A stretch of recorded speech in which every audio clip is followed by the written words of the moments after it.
สายทานไหลไปบ่หวนคืนแต่มีคำหนึ่งที่มันคงและยั่งยืนบ่อาจลืมความเป็นเพื่อนดีต่อกันยามยังอยู่สุขและทุกข์ช่วยแบ่งปัน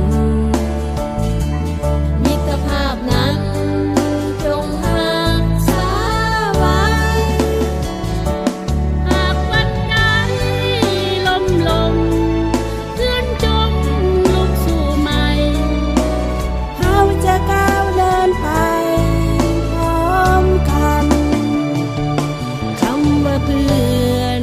นั่นคือความห่วงใย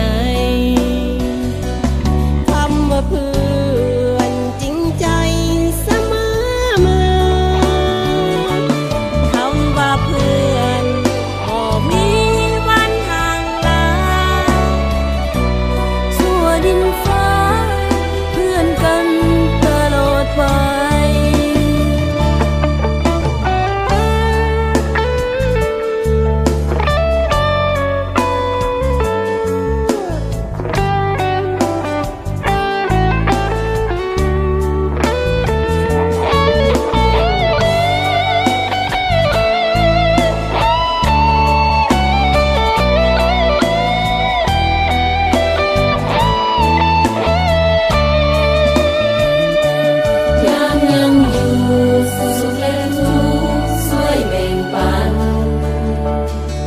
มิตรภาพนั้น